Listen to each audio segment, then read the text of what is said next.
welcome back to Nerd Explosion, the weekly podcast where, based on a monthly theme, we nerd out about whatever we want. I'm Cameron. I'm Kate.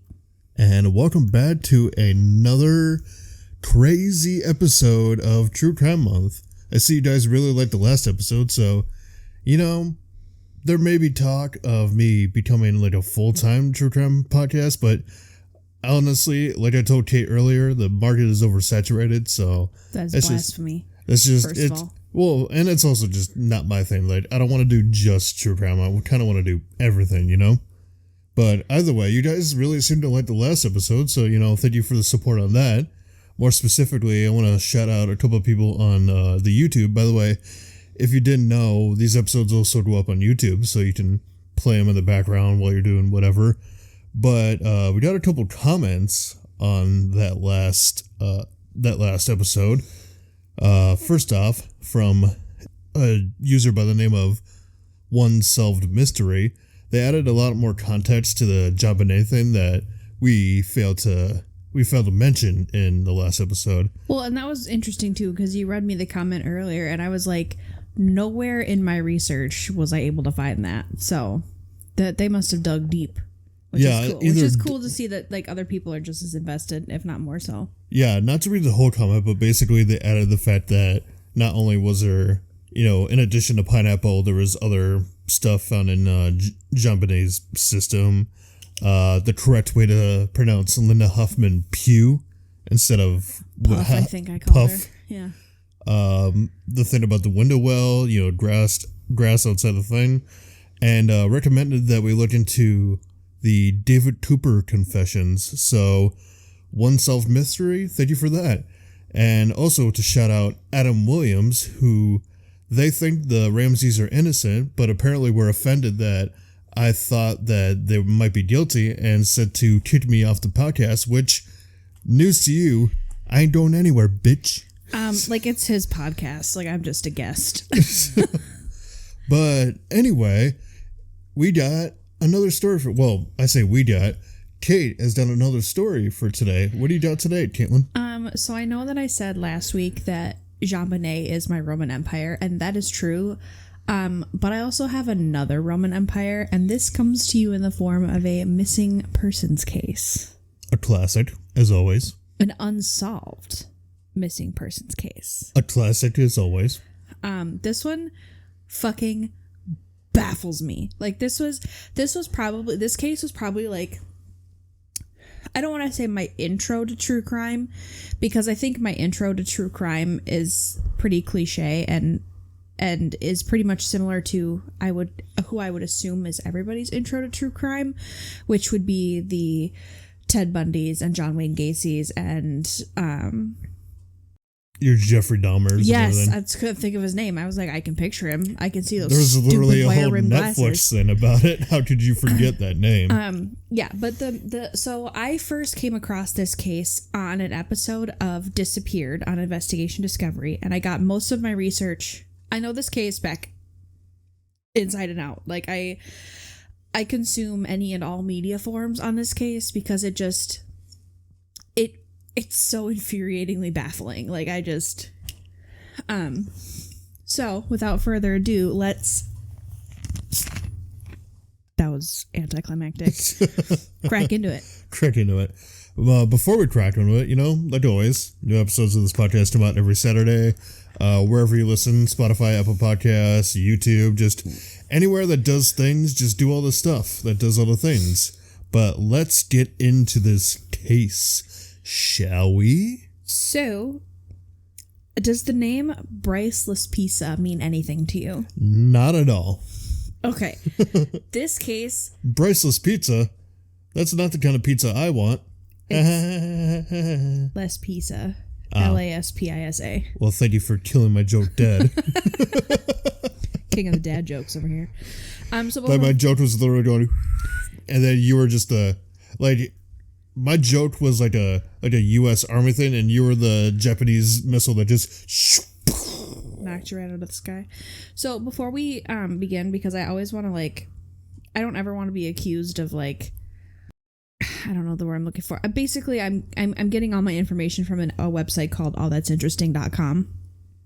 Which probably is not the most reputable resource, but it's a resource nonetheless. Oh, that's interesting. It's reputable. Oh, is it? Yeah. Oh, I know nothing about them. So allthat'sinteresting.com, a lot of my podcast people rely heavily on this website. It sounds like one of those websites that's like done by people who are like not trying to fill out like a history book thing. They're just like, hey, I'm gonna retell the history of this thing, but do it in like, their own way, like a simplified type of deal. So most of my notes come from allthat'sinteresting.com, but like I did state at the beginning of the episode, a lot of my information also comes from the disappeared episode. And let me see if I can actually. And a lot of the things like with these cases too, like people got to realize too, like, we're just telling, a version of the same story. Like there's probably tons of other things that talk about the cases that we're going to be talking about this month. So don't just, listen to this episode and think, oh, well, they for sure have all the answers. They're not going to say anything wrong because there can be a missing fact here and there, but that's just how it is. You come for the entertainment, not the facts. So the disappeared episode that I'll be referencing is the April 25th, 2016 episode, Road to Nowhere. It's season 7, episode 3. Fire episode, by the way. Also, I'm low-key in love with the narrator, but who's the narrator? I don't know his name. I just absolutely love this narrator. I don't know his name, but he is amazing. Anybody who watches Disappeared knows what I'm talking about. He has such a narrator voice. It's like weirdly calming, but it's like kind of high pitched and. Well, I mean, you kind of have to have a calming voice if you're talking about true crime. It's anyway. I love him. Oh, see, now you're gonna make me look it up. God damn it! Oh my god. I suppose, you gotta have a notable thing. You guys enjoying this? Instead of talking about a case, we're talking about narrators and stuff. Sitting here doodling stuff. How's your day going? I was all good to go, and then you fucking questioned my authority. You didn't have to doodle anything. I literally was just sitting here ready to go, and I'm, saying whatever comes to mind. You're just like, well, now we gotta look up everything about this person, otherwise it's gonna bug me for the rest of time. And everything. Christopher Walker. Oh, that name does sound familiar. Let me see if I can pull up a clip of his voice. Can you hear that? No. She started working for Discovery. She worked for a channel called Discovery Times, and this was is that him? Discovery, the main channel. Oh, okay. I'm obsessed with his voice. It's okay. Anyway, moving on. It says we're 9 minutes into this episode and have yet to talk about the case. Okay, so Bryce Laspisa. Right, starting now. Start the clock. Bryce Laspisa was an only child. He was born April 30th, 1994, so he's a little bit older than me. His parents are Karen and Michael Laspisa. He was born in Springfield, Illinois. I have a feeling the mom being named Karen is not going to bode well. But anyway, continue. Okay, well, that's racist against Karens, but whatever. So he, early on, was described as a very talented and artistic child, as well as really easygoing, charming-mannered, just an overall super nice guy, really easy to make friends with, just really chill, just like your average dude, right? Yeah. Just like an average happy kid. So he graduated from Naperville Central High School outside of Chicago in 2012. And his parents, who were newly retired, decided to move the family to California, settling in Laguna Niguel, Orange County. Soon after arriving, Laspisa moved north to Roseville, just 90 miles past Sacramento. He was about to begin his freshman year studying graphic and industrial design at Sierra College. So already just like making moves, right? They moved from Illinois to California. That's already like kind of a big change. Well, yeah, any move to California is a big change. I mean, look at like all these content creators that moved to California and decided to make it big. Right. Because that's like one of the only states you can move to where you're, Well, I wouldn't say guaranteed a, big break, but it's a lot easier because there's more people looking. Right. So, by all accounts, his first year went really smoothly. He got really good grades. He formed a close relationship to his friend who ended up becoming his roommate, Sean Dixon. And he even began dating a girl named Kim Sly. During summer break, he told his parents, girlfriend, and his friends that he was eager to go back to school. All around, it seemed like his future was really bright. Things were going really well. Really nothing overly concerning. However, when he returned to Sierra 2 weeks before classes were to resume, he seemed fresh and eager. His mom described a phone call they had after his return as a normal conversation. He attended classes with his friends. Soon, however, Laspisa's life slowly seemed to unravel. Sean and Kim noticed subtle changes in his behavior. He was becoming more withdrawn, erratic, depressed, etc. Kim recalled that Bryce admitted to taking Vyvanse, an amphetamine. I've never seen that word spelled out. That tripped me up for a minute. Amphetamines? Yeah. For some reason, I was like, that's not what that word says. You call it meth, because that's basically... It's essentially that's a meth, shortened. yeah. So he admitted taking Vyvanse, which, for those of you who don't know, Vyvanse is a amphetamine derivative, but it's used to treat ADHD. So it's up there with your Concertas and your... what's the other one? Are you thinking Ritalin? Yeah, your Ritalins, your Concertas. Although I don't know if both of those are considered amphetamines. I think one of them is. I think Ritalin is considered an amphetamine because Concerta definitely is not. Or at least from what I remember, because I used to be on it. I used to be on Concertas, so I don't remember. Well, my brother took Concerta for a while too, and I feel like Concerta is more of a downer than an upper. It definitely is a downer. Which is why a lot of people switch from Concerta to Ritalin. Yes, thank you. I could not think of the name. God, are you struggling over there? I am. Clearly. Yeah, no. When Concerta is definitely more of an anti, or it's a depressant really, because like I said, I used to be on it for my ADHD, and I would just be zombie like after, and I'm glad I stopped taking it. But anyway. So he admitted to taking that. So Vyvanse is an amphetamine derivative used to treat ADHD, which he did not have. So he was essentially abusing ADHD. Prescription medication. Yes. And unfortunately, that can lead to some pretty serious side effects, including psychosis, depression, and mania. And as someone who low-key suffers from manic depression, mania, not a good time. Yeah, no, it's not a good time at all. Good time. She's rough. So Sean reported that Laspisa began drinking hard liquor every day, as much as 2/5 in a single weekend, which for those of you who don't drink, that's a fucking lot of alcohol. So that mixed with the medication abuse, that's drinking a whole cocktail of not good. Plus the psychosis and mania and depression. Yeah, it's just that's a whole fucked up cocktail. Yeah, he's not doing so hot over here. And then so Sean, the roommate, also confirmed Kim's claim that his roommate had been taking Vyvanse. So Sean also said, yeah, I know for a fact he was taking Vyvanse as well as drinking up to 2/5 a weekend. Mm-hmm.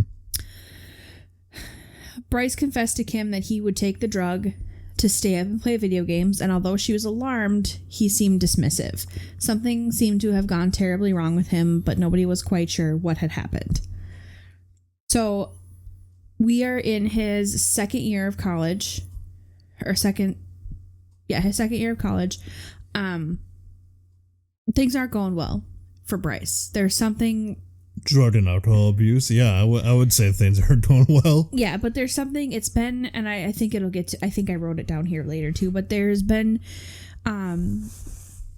speculation that there was something, he was dealing with something, struggling mentally, and that's why he started taking the Vyvanse in the first place.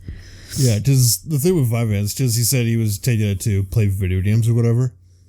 And I think from what I know about certain ADHD medication, I think Vyvanse is one of those that really makes you, like, it adjusts your focus. Mm-hmm. But for some people, it can make them hyper-focus a lot worse. Well, and that's true of any medication that you take that you're not prescribed. I mean, especially with, there's another ADHD medication that people use all the time.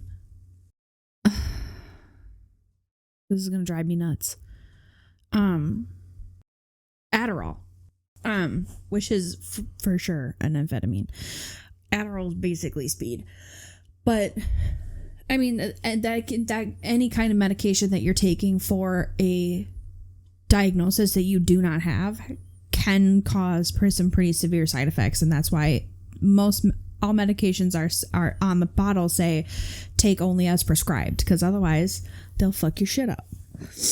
So there's short-acting stimulants, as Speed. a type of ADHD medication, which there's amphetamines, which includes Adderall, Dexedrine, Evotio, and Zenzity. Mm-hmm. And then there's a methylphenidate, which is Ritalin and Fotolin. And then there's immediate and long-acting stimulants, which mainly, just some examples are amphetamines, which are Adderall, XR, Vyvanse, mm-hmm. Dexedrine, Spancil, I'm going to pronounce these all wrong, Dynavel XR, and then Adzenys XR ODTC. And then the methylphenidates for that are Concerta, Metadate CD, Ritalin LA, Abtensio XR, and Fotolin XR. So I was taking one of the intermediate to long-acting stimulants for my thing, because basically I would take a Concerta in the morning. It was supposed to last all day. Mm-hmm. So there we go. There's ADHD medication knowledge for you. Is that why you came here, for your ADHD knowledge? Take it from an expert, somebody who was diagnosed since they were 10. So at this point, things start to kind of spiral a little bit. And here's where we see some troubling behavior. So according to Sean and Kim, which is, remember, the roommate and the girlfriend, Bryce's use of Vyvanse became alarmingly frequent during the first 2 weeks of the fall semester. On August 27th, he broke up with Kim by text message, saying that she would, quote, be better off without him. Oh, by text message? He also sent Sean an unusually heartfelt message reading, I love you, bro. Seriously, you are the best person I have ever met. You saved my soul. That's a red flag if I've ever seen one. Oh, it gets worse. If your friend out of nowhere is texting you a heartfelt message, find them. And then to follow that up with, he also gave Sean his Xbox and gave away a pair of diamond earrings given to him by his mom. So not only is he breaking up with his girlfriend, but he's sending a really heartfelt message out of the blue to his roommate and also giving away his stuff.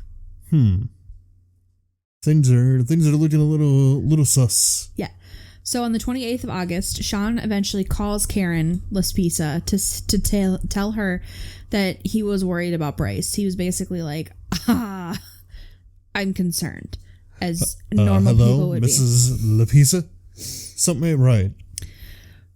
So later that same night, Bryce called Karen. He said he was at Kim's home and she was convinced enough about his behavior concerned enough about his behavior that she had taken the keys to his 2003 Toyota Highlander, believing he was in no condition to drive. So he's on the phone with his mom talking to her about this argument. He's like, she won't give me my keys. I just want to go home. So Karen eventually says, give Kim the phone, like, let me talk to her. Yeah, so she's like, let me talk to her. So she talks to Kim and she talks to Bryce, and she basically says, listen, Kim, he sounds fine to me. He doesn't seem inebriated or, whatever. He just give him his keys, let him go home. Squinty eyes. Let him go home and go to bed. She even went so far as to offer to fly north, because remember, they're in he's 90 miles north from where they are going to school. And, she was like, I'll come north and check on you. And he said, he told her not to, until he'd spoken to her the next day saying, quote, I have a lot to talk to you about. And he left Kim's apartment at 11:30 p.m. Here's my thing. I'm just going to throw this out there into the ether. If you have something important to talk to somebody about, don't fucking wait. Don't wait. If it has to be an in-person conversation, just summarize it over the phone, because every single story about, like, of this caliber that I listen to, every single one, the last thing somebody says to their loved ones before they disappear is, we need to talk, or I have something to tell you, or I've been keeping a secret, or whatever. Just fucking say it, because it could be the difference between an unsolved missing persons case and maybe finding you and bringing you home. Yeah, I mean, you know what immediately came to mind? It's not really related to murder, but you know what came to mind? So I was watching like some weird, crazy behind the scenes stuff for WWE, and apparently there was this wrestler, Tommy Dreamer, that I guess was obviously worked in ECW under Paul Heyman, and he, I guess, it was basically ECW versus WWE, and once ECW went down, Tommy Dreamer was kind of shit out of luck because he didn't have a job, and then he found out that Paul Heyman had been secretly being paid by WWE like the entire time, and so he was in such a bad mental state, you know, losing his job and everything, that he thought about like going to a show, jumping the barrier, and shooting Paul Heyman in front of a live crowd. But before he did it, he was about to do it at a show, but then he got a call from a guy on the commentary team at the time, Jim Ross, and Jim Ross, not even knowing the situation, he's just like, "Hey Tommy, I just want you to know we're all here for you, buddy," and that stopped him. That stopped Tommy from doing what he was gonna do. Like, literally, you just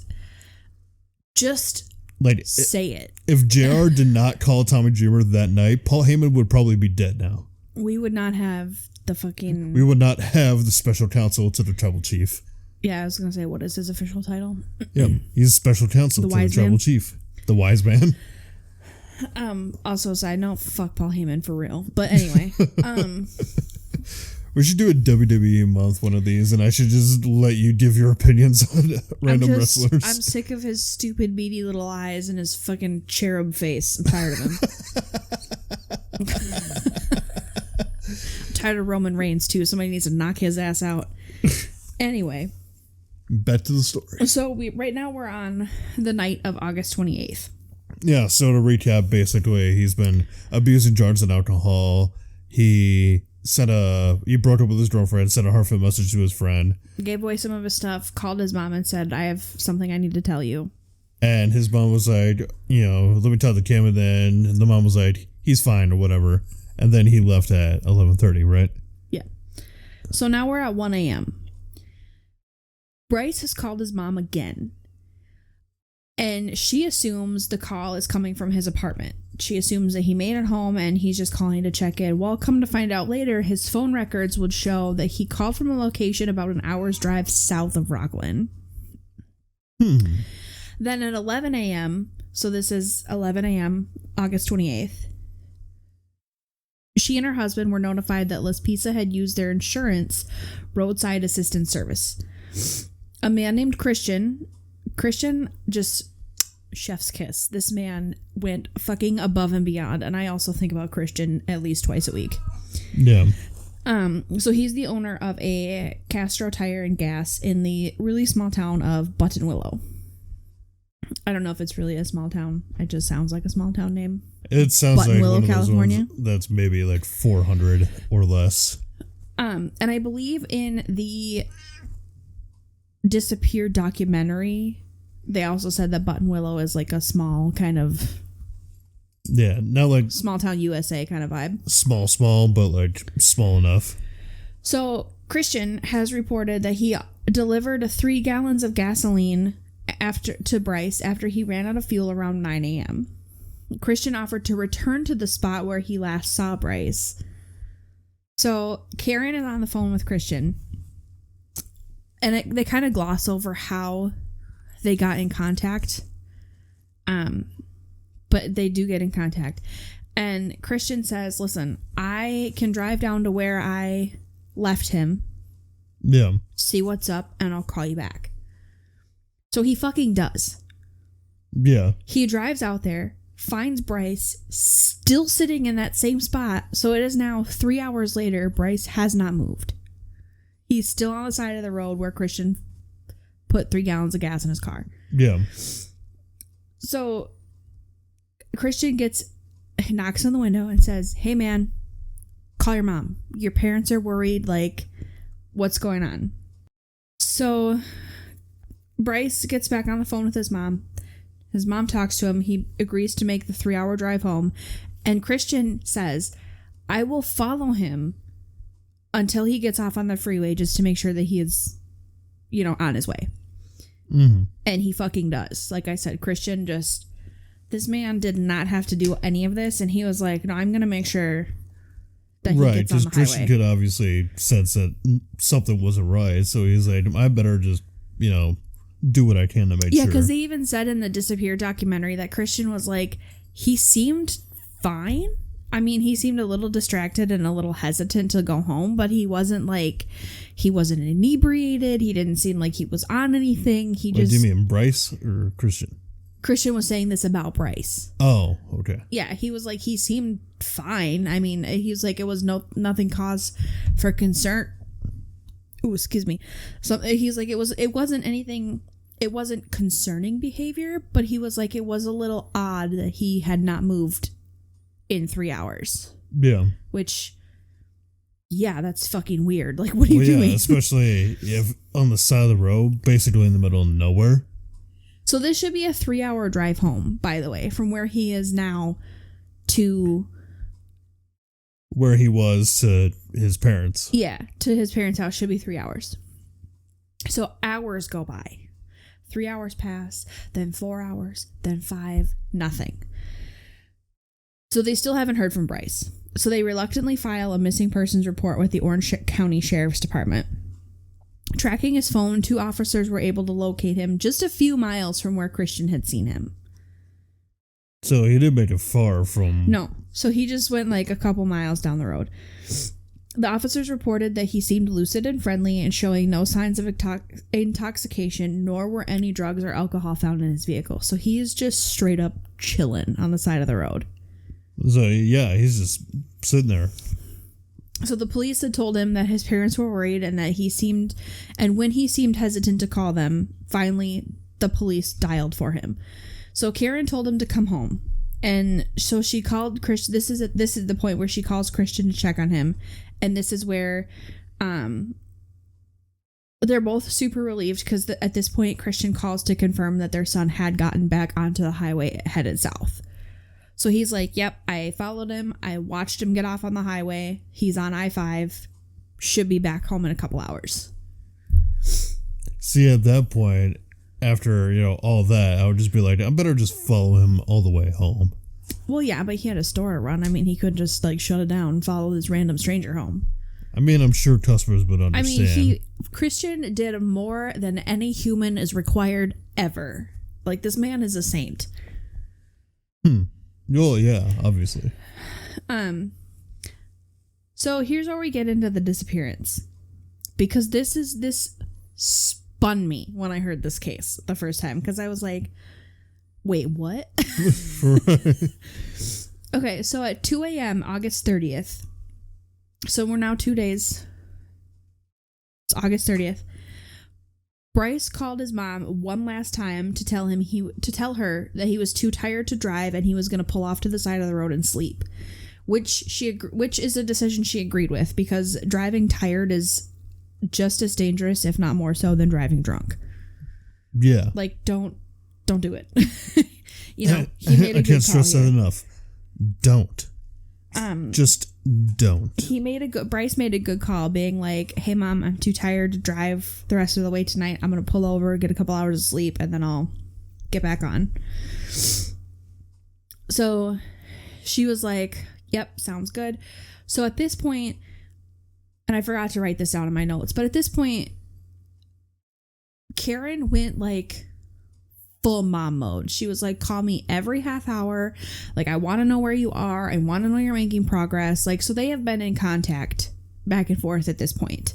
Yeah. Because this 3-hour drive has now taken him almost 2 full days. Because he started out on the 28th, remember? Yeah, and you said it's down to the 30th? Yeah. Well, they say the 28th, but I think at the wee hours, the early morning hours, I think technically was the 29th.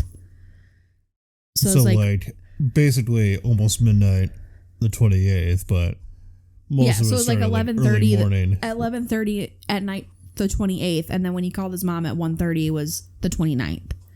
Yeah. I think my dates are just mixed up here. So she agreed with the decision. She fully expected to see him in the morning. At this point, if my memory serves me, I think he's like an hour away from the house. Like, he's not far at all. So then she gets a ring on her doorbell 6 hours later, fully anticipating to open the door and see Bryce. Instead, what she comes face to face with is California Highway Patrol officer. Ruh-roh, Reggie. To inform her that Bryce's car had been found abandoned near Castaic Lake. The rear window had been shattered. His phone, laptop, and wallet were found inside, but there was no trace of Bryce himself. Just fully vanished. Surveillance footage showed that at 2:15 a.m. he had turned onto the access road, pulling off for a roadside nap.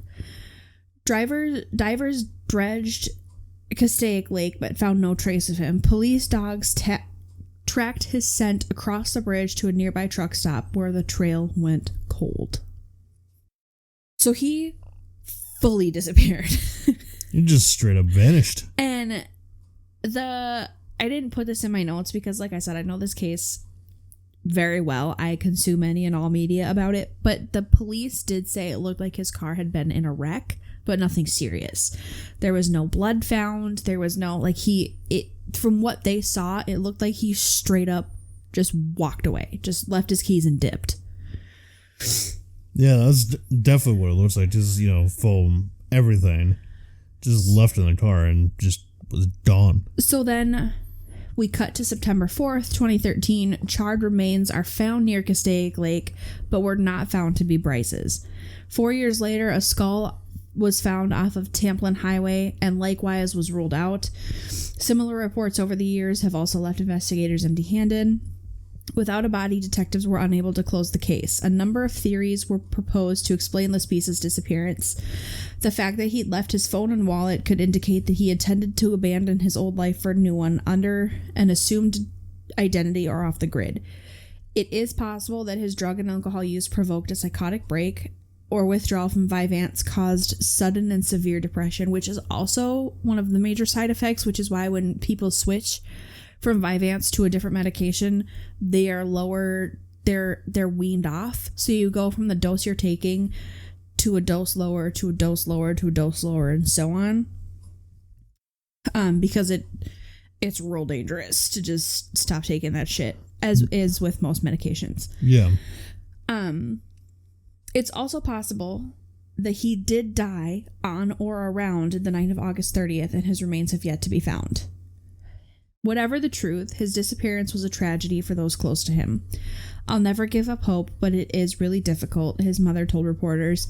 It's gut-wrenching every day, not knowing. It's a living nightmare. In the years since his disappearance, no further clues have emerged. His parents still issue missing persons posters and remain hopeful that someday they'll learn the truth.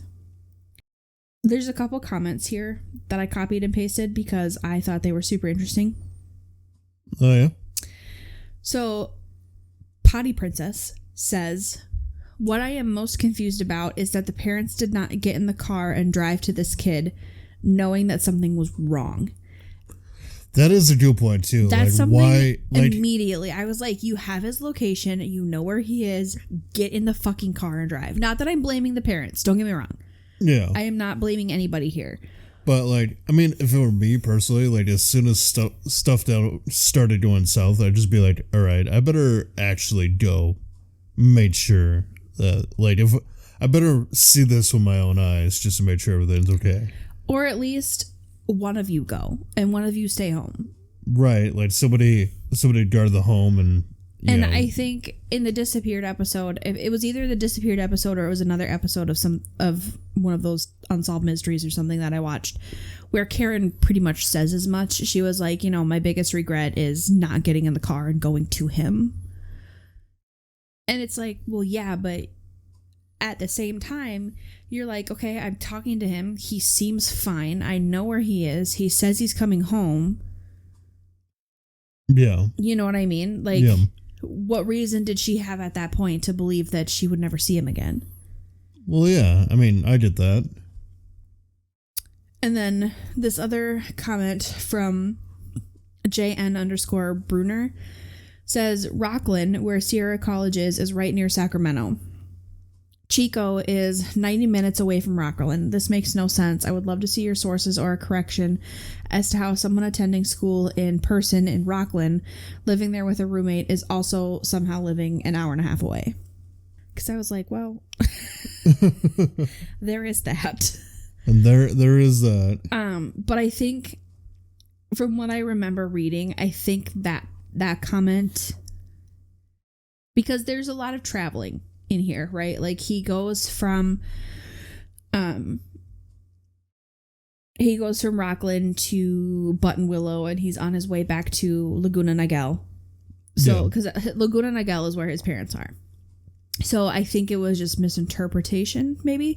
But I want to show you, because one of the most popular theories is that since the trail from the dogs went cold at the truck stop, one of the most popular theories is that he just like straight up abandoned his life and was like, fucking, I'm out of here.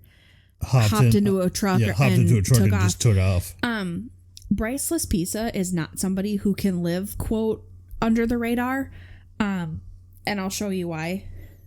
For those of you who are not seeing this, if you want to Google Bryce Laspisa, he's a super cute kid. Really cute. Perfect teeth, straight, white, shiny smile. It's always the cute ones. He's also quite tall and has the reddest hair I have ever seen. And he's got a tattoo on his left arm, I believe, that goes from his shoulder to about halfway down. So that's Bryce. Oh, okay. So he would stick out like a sore thumb. Right, like that's somebody you can pick out of a crowd. Incredibly blue eyes, just a shock of red hair. Blue eyes, red tall, hair, pretty obvious tattoo. Yeah, I mean he might have green eyes actually. These pictures are kind of hard to tell. Yeah, bluish green eyes. Also, I think he was like 5'11" or 6 foot. It doesn't say, and I don't remember. But he was fairly tall. Yeah. One of the other most popular theories going along with the trucker theory is that he did in fact crash and he hit his head, and along with the head trauma and the Vyvanse abuse, he just full on forgot who he was. And there have been people who have come forward and said, "Oh no, I saw him in Vegas, or I saw him out here, or I saw him, wherever," and it's never been, they followed up on it, but they haven't been able to like prove it. Yeah. But my thing is, because they can't just grab all these people that claim these people that claim they saw him, they just can't grab like that person and be like, "Hey, are you this guy?" Right. Because like you said, if he did hit his head and just forgot who he was, like they're not going to have that answer. There's another missing persons case. Like, hey, are you Bryce? I don't know. There's another missing persons case that I think about all the time, and I'll just kind of briefly go over it. But they found him once, and he full on had amnesia, forgot who he was, had no idea where he came from. They found him, and then he went missing again and hasn't been seen since. Because they found him. He left from his grandparents' house because he was all pissed off about something.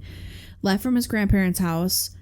Went to a party, disappeared from the party. They found him like a year or two later, and he had his grandma's phone number in his pocket, but didn't know who he was or like who the phone number belonged to. It was just something he was carrying around. Maybe it wasn't 2 years. Some time later they found him, and then when they contacted the family, and then the family got in touch with the people he had been staying with, he was gone again. So, and Bryce Laspisa, I think about this case all the time, especially when I hear people say, well, people don't just disappear. Yeah, they fucking do. Bryce did. Yeah. Bryce disappeared into thin air. Where Literally, is he? just poof. Just left his key, his wallet, computer, left his car, just dipped. Mm-hmm. And my thing is, I want to believe he's out there somewhere, because I think if he had died on or around August 30th, they would have found him. Yeah, exactly. I mean, they had divers go through the lake.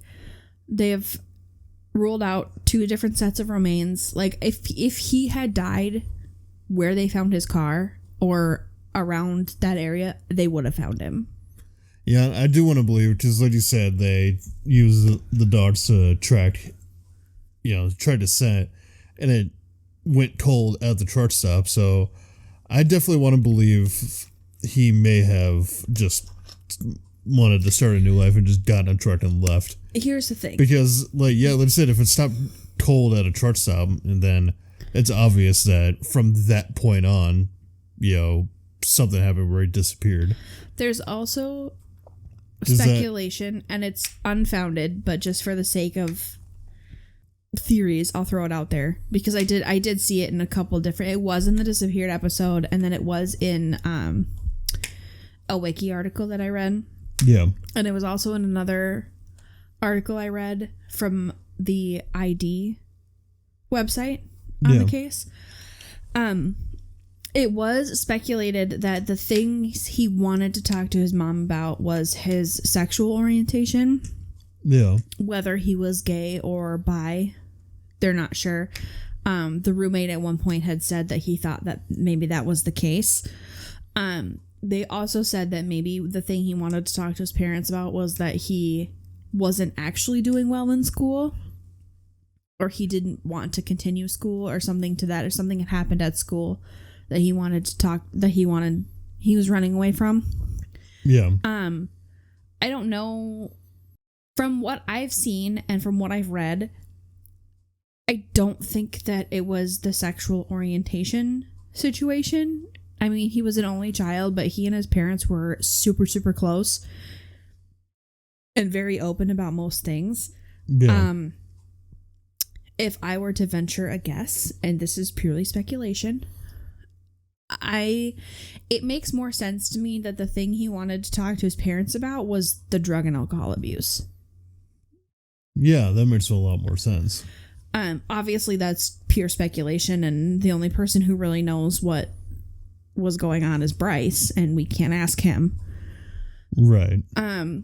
I do, however, I don't think he is alive anymore. Only because I feel like if he was, there is enough attention on the case, and he is, I don't want to say unique looking, but he sticks out enough just physically. Somebody would have found him. Somebody would have seen him. He would have made contact with his parents, I think. Yeah. Whether something happened to him at the truck stop. Maybe he did crash his car, and maybe he was so out of it that he was like, oh fuck, now I'm going to, well, there's a truck stop over there, maybe I'll go walk over there and ask for help, and then something happened to him there. That's a possibility. But the fact that he just left everything and seemingly walked away is concerning to me. Yeah. Because, I mean, with drug and alcohol abuse, it definitely could be a thing of, like, just completely forgot who he was. Well, and if he was abusing Vyvanse and drinking heavily, which he was, because we have 2 people that say he was, psychosis is not out of the question. Exactly. So you throw psychosis in with being tired, a long drive. I mean, maybe he did just break. That could be. But that's one of the things that, like, if I get answers to anything in the afterlife, that's going to be question number 2. You're just going to be like, Bryce, let's talk, buddy. What happened? Right. And that's probably the thing with like Job and A too. Like in the afterlife, just be like, okay, tell me everything, sis. And okay, so if I just like the matchmaker in Mulan, Now, pour the tea. Pour the tea, sis. So here's the 3 main questions that I want answered in the afterlife. I'm going to be like, Princess Di, let's talk, babe. What happened? Who did this to you? And then I'm going to find Jean Bonnet, and I'm going to be like, all right, kiddo, what's the sitch? What happened? And then I'm going to find Bryce and be like, bro, this kid, you had me spiraling, my guy. Where'd you go? What happened to you? Yeah, right. Where did you come from? Where did you go? Where'd you come from, Cotton Eye Joe? But yeah, so that Bryce Laspisa, that case, because he truly vanished without a trace. Literally just back windshield gone. Like, this happened in 2013 and no new evidence has come forward since then. Which is unheard of. We solved the Natalie Holloway case, and that happened across the fucking world. Right? Is that who I'm thinking of? I don't know. Natalie Holloway? You have no idea who that is, do you? I don't know who that is at all. But yeah, I mean, 2013, like, by then there definitely should have been... Yeah, she disappeared in Aruba. A lot better resources to try to locate somebody, but it's just crazy how a lot of these people can just go missing like that and just not be found ever again. Yeah, just straight up walked away. And they solved that pretty quickly. No. They just solved it in 2023. Oh, okay. Recently. Paul Vandersloot is in prison for killing her. No, I'm thinking of something different, because I saw an ad for it was like a missing persons case where like they were like, this girl went missing for like the longest time, like met up with somebody at Tinder, was missing, and then she just showed back up one day. Oh yeah, I saw that too. Like, basically she met somebody on Tinder, and then she like disappeared, and then everybody was trying to look for her, and then she just showed back up like nothing happened. So people were investigating, like, where did she go, and did she stage the whole thing?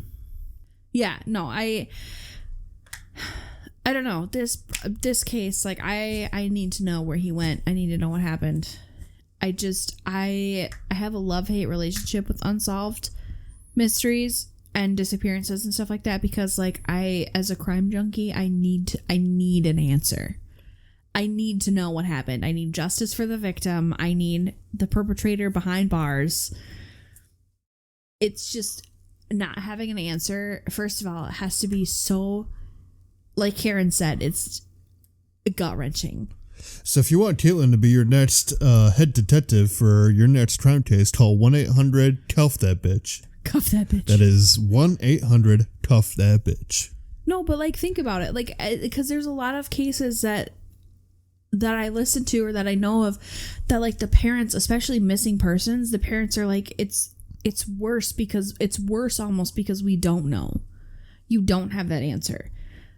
Not that having a murdered family member is better, but I know there are some family members who have said, at least then we would know. Yeah, because I mean, like, murder's not great in the slightest, but no. Knowing what happened to somebody is better than, having no answers at all. At least being able to lay them to rest and know where they are. Like, the not knowing would kill me. I couldn't do it. Yeah, I'd rather have unanswered than no answer. And then not knowing, and then you don't ever get to see justice, and it's just... And if nothing nefarious did happen to him, if he straight up just left and walked away, why? What was so bad that you couldn't come home and talk to us? Yeah, exactly. Like, what were you so afraid of? Exactly. I don't know. Anyway, I think about that case at least once a day. Oh, that was definitely an interesting case. I think about it all the time. Definitely an interesting case. I mean, missing persons cases are always interesting, especially like ones like that are still like unsolved to this day and just have no like definite answer. I did not check if it's still active, but I know at one point there was a Facebook page. Yeah. And the Facebook page was Find Bryce Laspisa. Okay. And for a while they were updating it pretty frequently. Like I said, I don't know if it's still active. I haven't checked, but Seriously, look up a picture of him. This man is... It would be almost impossible for him to hide. Audience, look up a picture. How do you spell that? Bryce. Bryce. Lasp. Okay, got it. And I found a Facebook page, too. It's literally the first result. Fine, Bryce, Laspisa. Yeah. But, alright, yeah, definitely. So, listeners, definitely look that up for yourself. And blue eyes, just the reddest hair I've ever seen. No, yeah, I feel like everybody knows somebody who looks like this guy. Mm-hmm. But, yeah, I guess that's the case of Bryce Laspisa. If you guys have any thoughts on it or any other cases... If you have theories that I didn't bring up, I would love to know them. I would love to talk shop. I don't have a lot of definitely. crime junkie Like, people if you in guys my have life. your own theories about everything, just, bring it up. Bring it up. We'll mention it in the next episode. And like I said, this was just a very brief summary of the case. I could spend hours going into depth about this, but I can see by the vacant stare in your face that that's not what you want. No, it's not that. I'm tired at this point. Because for context, for listeners, it is like 10:17 at night, and Kate was just like, "Hey, let's record now." Well, so I am tired. We usually record on Thursdays, but I work till 6 on Thursdays, so then I don't get home till 7 or after, and then we're recording all stupid late, and I was like, I'm Why off don't we Wednesdays. just do it now? Let's just do it now. So let's do it now at 9 o'clock at night. Yeah, but now you have an extra day to edit, so you're welcome. I mean, yeah. But, yeah, I suppose That was all I have. So thank you for listening. Yeah, that's that episode. If you guys have any more suggestions or thoughts or whatever, let me know on social medias. Link is in the link tree in the description. If you want to follow Kate's Instagram, it's Kate versus the World. There's periods, so it's KAIT period VS period the period world. But yeah, just let us know on all the things and all the stuff. And remember, new episodes come out every Saturday. Whatever you're listening on, Spotify, Apple Podcasts, YouTube. Just do all the things to do all the stuff. But we're calling it an episode here. Drink your water like I am about to do right now because my throat's dry. Do positive things out there. I've been Cameron. I've been Kate. And as always, we'll see you in the next one. Bye. Nerds out.